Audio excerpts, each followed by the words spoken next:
protocolo por ser seguramente la primera vez que se van a tomar. La suspensión de eventos públicos o privados de concurrencia masiva. Ese 10 de marzo, que a partir de hoy se ha declarado pandemia justamente por parte de la Organización Mundial de la Salud. Ingreso de personas porque no tuvimos mucho control, me imagino por eso pudieron ingresar estas personas ya con cuadro de coronavirus. ¿Qué tipo o qué nivel de responsabilidad tiene el Estado en relación a este tema? Bueno, fundamentalmente, Elisa y teleaudiencia, el cuidado y la administración de los límites fronterizos está en manos del Estado, ¿no? Ahora, como suele suceder con todos los tipos de monopolios, usualmente una característica de los monopolios administrativos, y en este caso el Estado es un monopolio, suelen tender hacia administraciones que no sean del todo eficientes, ¿no? Y eso se puede ver en las fronteras, ¿no? O sea, hay una administración de los límites fronterizos ineficiente que permea y que incluso puede tener implicancias para la seguridad nacional también, ¿verdad? Entonces, fundamentalmente yo creo que hay una responsabilidad importante en ese sentido del gobierno, pero claro, eso ya es agua pasada, hay que empezar a mirar un poquito qué podemos hacer ahora en adelante con respecto a eso. Entonces, yo creo que es una característica del monopolio llamado Estado, esto que tiene que ver con su ineficiencia y se puede ver incluso en el tema médico, ¿no? La preparación llegó tarde. Y bueno, no es de asombrarse, pero... Y es como que decimos, ¿qué es lo que realmente pasa y que la gente normal, la gente común y corriente, por así decirlo, no puede enterarse? Porque por un lado está el Estado que intenta calmar la situación, pero ellos mismos hacen que las personas se alarmen y entren en pánico al una hora después publicar que justamente estamos en cuarentena. Bueno, fíjate con respecto a lo siguiente, yo creo que el Estado, desde su función, digamos, de brindar algún tipo de seguridad o marco de seguridad a este asunto, procura calmar, pero tampoco lo hace bien, ¿no? Hay un experimento clásico que en el siglo XX se realizó en Rusia con respecto a este tema que tiene que ver con la neurosis, ¿no? La neurosis colectiva o el alarmismo, ¿no? Las conductas erráticas que tienen que ver con el alarmismo, en el cual se experimentó en este caso con perros, ¿no? El perro era sometido a una serie de estímulos ambivalentes que no eran ciertos. Y cuando el estímulo apuntaba a hacer una elipse, el perro recibía una descarga o un castigo. Y cuando el círculo se mantenía y era, digamos, perfecto, el perro era tratado bien. En un momento se jugaba con estos estímulos y los estímulos llegaban a ser absolutamente difíciles de discriminar, si era una elipse o un círculo, y el perro entraba en una especie de conducta que se llamó en ese caso neurosis experimental. Más allá de que hoy el término neurosis está ya pasado de moda, sí grafica bien lo que quiero expresar. El gobierno no ha sabido dar una señal clara y cierta con respecto a este asunto y ayer se pudo notar perfectamente eso, ¿no? A las 3 de la tarde el ministro llamaba a la calma y a la mesura y a las 6 de la tarde, 3 horas después, veíamos cómo daba una señal absolutamente distinta, ¿no? Básicamente en que todos tenemos que estar encerrados, ¿no? Por un lado eso, ¿no? Y por otro lado nos enfrentamos, en este caso, a un gobierno que ni siquiera puede contabilizar cuántas escuelas están teniendo problemas en los techos, que ni siquiera puede poner jeringas en los hospitales. Entonces, yo creo que el ciudadano promedio no come vidrio, hablando en términos metafóricos, y entiende perfectamente la ineficiencia del gobierno, que tiene mucho que ver, por un lado, con la corrupción, pero también con el hecho de que de por sí la atribución suprema de todas esas actividades como la educación, la salud, la seguridad física, jurídica, el desarrollo económico y un montón de cosas, no pueden ser llevados eficientemente cuando lo lleva un solo ente como es el gobierno, ¿verdad? Entonces, sí, efectivamente la gente no creyó la información que hubo ayer y eso fue lo que se vio en los supermercados, el descreimiento que hay hacia el gobierno. Exactamente, y hay que partir de la base de algo muy real, algo muy cierto, y es la realidad de nuestro país, que no hay sistema para el sector público. Muy pocos hospitales, centros de salud, tienen un sistema informático en donde cargan los datos básicos de cualquier tipo de casos que ingresan. Entonces, eso nos da la pauta de que realmente no va a haber ningún conteo cierto ni siquiera nos van a pasar unos datos actuales porque van a tener que mandar a hacer primero los estudios de aquí a 7 a 10 días que se confirmen esas personas que tuvieron contacto con otras, sí o sí se va a expandir. Entonces yo creo que eso fue lo que motivó a que de la nada, después de decir que no nos alarmemos, se haya salido este decreto. Y te sumo, no hay sistema y los hospitales ni siquiera tienen los reactivos para el dengue. O sea, no estábamos pudiendo con la epidemia del dengue, entonces... A pesar de que el ministro dijo que sí se tenían todos los reactivos. A la hora de la verdad, cuando A la iba hora de el la verdad, paciente cuando vas, común, claro. porque desde el ministerio se afirmaba que existen todos los reactivos, que no tienen ningún costo, que era todo gratuito. A la hora de la verdad, un paciente que iba con los signos y síntomas tenía que rebuscarse, tenía que buscar la manera de irse a cualquier otro lugar privado para poder hacerse los análisis. Cualquier persona que está en su casa que nos está viendo sabe que cuando va a un hospital público tiene que comprar los guantes, las jeringas, las vendas, todo, ¿no? Entonces, por eso es que en este caso hay una evidencia una distancia demasiado grande entre lo que el gobierno dice y lo que la gente ve en la calle. ¿Qué genera eso? Un descreimiento general. ¿Cómo se traduce eso? En que ayer el gobierno dijo, por favor, no se aglomeren, la situación está controlada, y sin embargo la gente fue a los supermercados masivamente porque no sabía qué esperar.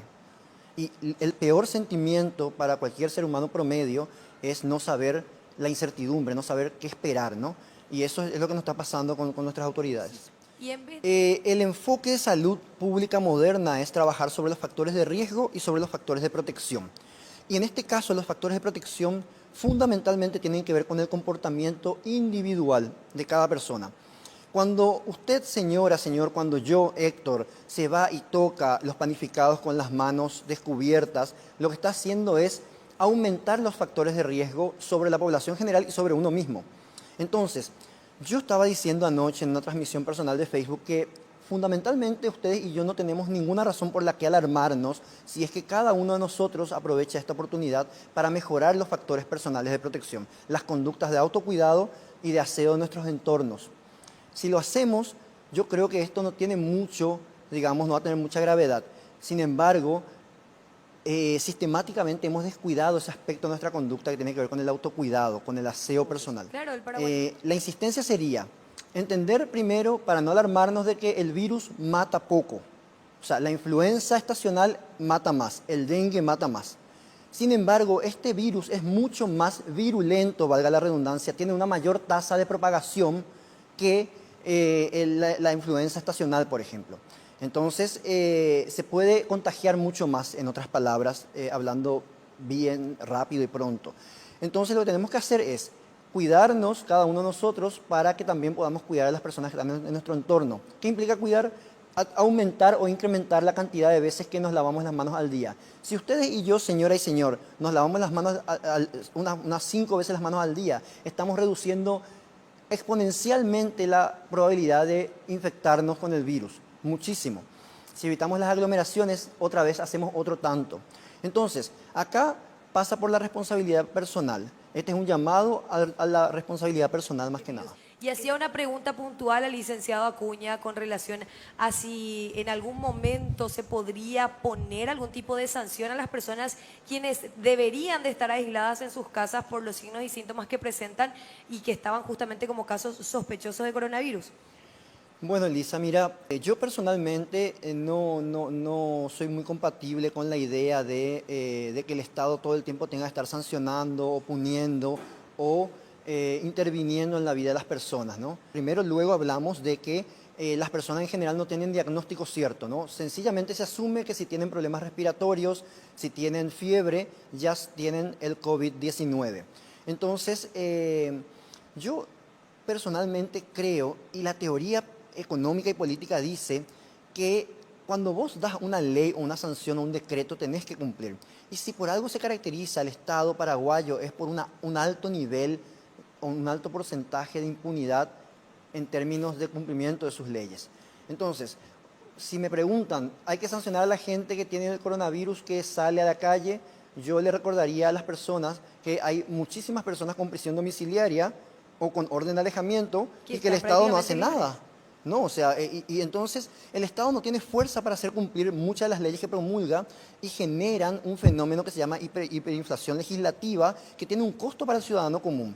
Entonces, esa ineficiencia se traslada en términos económicos al ciudadano común y ni siquiera resuelve el problema que supuestamente estaba procurando resolver, crea otros. Y yo sé que es un discurso impopular hoy en día hablar de la responsabilidad personal, que es una palabra pasada de moda. Sin embargo, tenemos que aprovechar esta situación para poner de moda esa palabra.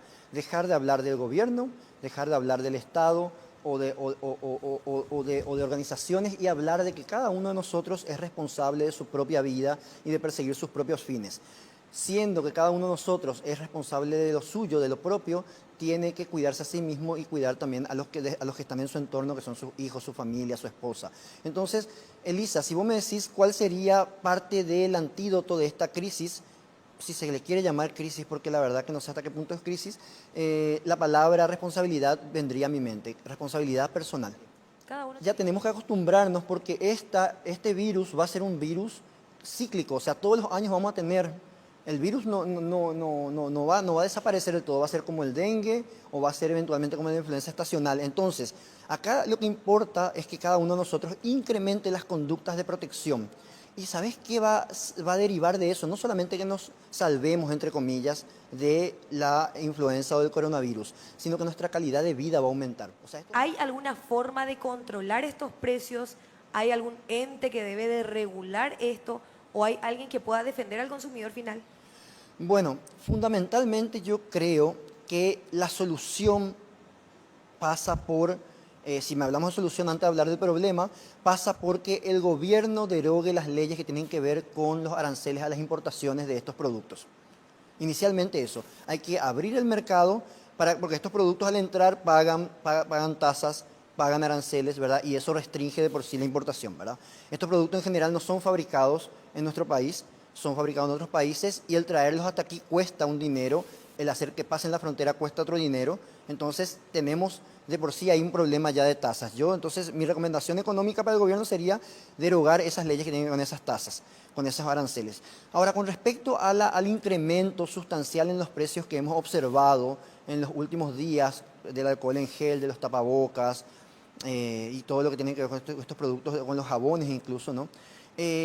Esta es una consecuencia natural de las leyes de la economía y a medida que el Estado intervenga más en procurar frenar ese incremento, yo creo que la cura o el remedio que se intente proponer va a ser peor que la enfermedad. Y me explico, Elisa, por qué. A mayor demanda, las leyes de la economía dicen que si la oferta se mantiene invariable, o sea, que el stock que hay en todas las farmacias, porque todas las farmacias tienen un stock limitado, ¿no? Nadie se preveía esto, ¿no? Si el stock se mantiene invariable, que es la oferta finalmente, necesariamente los precios van a subir, porque es una ley de la economía. ¿Hasta qué nivel? Esa es la gran pregunta. ¿Hasta cuánto podría ser lo normal que suban los precios, teniendo en cuenta que realmente es por problemas de esto? Sí, bueno, fundamentalmente mientras que no haya nuevamente una oferta adicional y mayor, los precios tienden a subir. Entonces, el gobierno dice, vamos a bajar por ley, y de hecho esta tarde la Cámara de Senadores lo aprobó una ley que pasa a diputados, en la cual, digamos, se promueve un control de precios. Estos control de precios económicamente hablando lo que generan, y esto es evidencia empírica, es tres cosas. Por un lado, o generan escasez del producto final, o generan, si es que son entre comillas eficientes, una burbuja, como pasa con el diésel, por ejemplo. Hoy en día vivimos una burbuja del diésel, nadie sabe cuánto cuesta el diésel realmente, está regulado por Petropar, ¿no? Si compráramos el diésel real no sabemos si sería más caro o más barato. Y en tercer lugar, si es que también tiene éxito este tipo de medidas, generan un mercado negro, en el cual, como los precios, el Estado está fijando por debajo de su precio real, de su precio de mercado, lo que genera es escasez y empiezan a entrar dentro del mercado personas que lo venden al margen de la ley, al margen de la facturación, ¿verdad? Al margen de la SET. Y ellos lo venden incluso a un precio más grande. Esto ha pasado siempre en todos los lugares donde se aplicó el control de precios. Pasa en Venezuela ahora, ahí hay control de precios. Pasa en Argentina, también hay control de precios con respecto a muchos productos. ¿Y qué genera? Escasez, góndolas vacías. ¿Cuál es la solución económicamente hablando? y políticamente también que el gobierno libere las trabas arancelarias para las importaciones de estos productos. Por lo menos por un periodo, hasta Por suplir ejemplo, toda la necesidad de la población. Totalmente, totalmente. Lo que va a suceder ahí es que las personas que tienen capital, las empresas farmacéuticas o las importadoras, van a aprovechar el momento, van a traer mucha cantidad y los precios van a reducirse nuevamente. Pero en este momento lo que sucedió fue que había 500 de stock en una farmacia, por darte un ejemplo de alcohol en gel, las personas iban y querían comprar 15, 20 botes de alcohol en gel. Entonces automáticamente los precios van subiendo porque el stock si no se acaba en 10 minutos. Las primeras 5 personas te pueden llevar 100 frascos de alcohol en gel y rompes stock, quebras stock. Las siguientes 20 personas que vengan no van a tener más. Entonces, al subir el precio, aunque parezca una medida impopular, y es antiintuitivo entenderlo, lo que estás haciendo es distribuir mejor el producto. Esas 10 personas que vinieron primero, que querían llevar 200 frascos cada una o 50 frascos cada una, finalmente llevaron 15 frascos o menos y el producto se distribuyó mejor. Ahora, lo que hay que hacer es abrir el mercado. Eso es lo que nos va a beneficiar a todos y bajar o derogar estas leyes que tienen que ver con los aranceles de las importaciones. ¿Por qué es que el Estado siempre espera hasta lo último para poder tomar algún tipo de acción? Por ejemplo, la SEDECO salió a decir hoy que van a estar realizando las debidas fiscalizaciones en todos los supermercados, farmacias, para ver el tema de los costos, para que el consumidor final no tenga que verse estafado, por así decirlo, por esta situación. Bueno, es una pregunta que tiene varios aspectos a abordar. Por un lado, necesariamente el Estado, por la naturaleza misma de su constitución, siempre va a llegar tarde y siempre va a llegar a destiempo y siempre va a llegar de forma ineficiente. O sea, no hay forma de prever, ni de prevenir, ni de tener un plan de contingencia, un plan de... Inicialmente no. Y te cuento por un detalle sencillo, ¿no? Para que la información suba de la calle, de la casa de Ña Juana, donde hay un caso de fiebre, o de la casa de Don Toribio, donde hay un caso de bronquitis, hasta el Estado tienen que pasar distintos niveles de burocracia, distintos niveles. Usualmente cuando se entera la gente del Estado ya es tarde, O sea, de hecho, esta situación del señor de 61 años, al final tenía 83, de este señor anciano que vino de Argentina, lo muestra, ¿no? O sea, el Estado siempre llega a posteriori, porque es imposible que tenga toda la información de todos los actores sociales y de todos los agentes económicos en un solo lugar, no hay Pero manera. teniendo datos ya, que ya estaba justamente en nuestra región, porque ya teníamos casos en Argentina, ya teníamos casos en Brasil, no se podía ya justamente capacitar al personal de blanco, prever ya justamente trabajos de fiscalización con la SEDECO, reforzar los controles para la gente que está justamente en migración. O sea, ese tipo de acciones no se podían ya prever o no se podían trabajar ya antes de que ingrese el virus a nuestro país. Bueno, Debería de haber sido. Debería de haber sido, pero justamente los incentivos dentro del mundo político no son los mismos incentivos que tiene la persona que va en la calle de a pie. Cuando uno observa el mundo político, los incentivos que están ahí tienen que ver con los royalties, con el Bonacide, con un montón de cosas, con cómo, digamos, establecer esquemas de caja paralela o de corrupción. Entonces es muy difícil que las inquietudes que tenga el político promedio sean iguales a las inquietudes que tenga la persona promedio. No hay forma. Viven en burbujas separadas. Por un lado eso, entonces, está el tema de la información dispersa. El político promedio no puede tener toda la información que está pasando en la calle. Por otro lado está el tema de la responsabilidad política. Pero esa responsabilidad se activa solamente si el político siente la necesidad. Y en general, al político no le aprieta el zapato en el mismo lugar que le aprieta Juan Pueblo. Exacto. No le aprieta. Entonces, y hay un tercer aspecto con respecto a por qué llegamos tarde y que tiene que ver muchísimo con la calidad de nuestras instituciones, ¿verdad? O sea, usualmente las instituciones están saturadas de burocracia, están saturadas de reglas que son incompatibles para la eficiencia. En una empresa promedio, uno se va a dar cuenta de que para que haya un departamento de compras hay 1 o 2 instancias, o 3 a lo sumo. Pero para hacer unas compras en el Estado, por darte un ejemplo, hay una decena de instancias que pasar. Eso sencillamente tiene que ver con la burocracia. Entonces, este problema de la burocracia hace que la información siempre llegue tarde. Este año, cuando se anunciaba con bombos y platillos que los útiles escolares iban a llegar a tiempo por primera vez, Yo sabía que era mentira y que si llegaban a tiempo iban a llegar sin el borrador, sin el lápiz, sin el cuaderno. Alguna falla iba a tener. Es que es imposible que lo hagan bien, más allá de las buenas intenciones que puede tener algún político que las debe haber también, ¿verdad? Entonces, por eso es tan importante acá hablar de la responsabilidad personal, ¿verdad? Así como yo le digo a las personas promedio que reclamen a la ESAP si no hay agua en su casa, porque eso sí tiene que reclamarse, el político promedio no va a venir a tu casa a decirte que te laves la mano. Eso depende de vos, señora y señor, ¿verdad? Y aunque no creas, eso es mucho más eficiente que lo que hicieron un montón de burócratas esta semana con respecto a este tema del coronavirus. Este es un llamado a la responsabilidad personal, este es una situación en la que cada uno de nosotros puede tener la oportunidad de mejorar sus hábitos personales de vida y que no solamente salgamos fortalecidos de este tema epidemiológico o epidémico que tiene que ver con el coronavirus, sino que salgamos con mejores hábitos para enfrentar la vida en general. Entonces, yo creo que los traslados innecesarios hay que evitarlos, los viajes también, no pensar que estos son tiempos de vacaciones, sino que fundamentalmente cada uno de nosotros pueda cuidarse a sí mismo y cuidar sus entornos. Yo estoy seguro que cada uno de nosotros puede limpiar mejor sus casas, sus veredas y de esa forma no solamente trabajar con el COVID-19, sino también trabajar al mismo tiempo con el tema del dengue, que también es peligroso y de hecho es mucho más letal que el COVID-19. Muchísimas gracias, licenciado, por acompañarnos. Gracias por la invitación y un saludo a todos.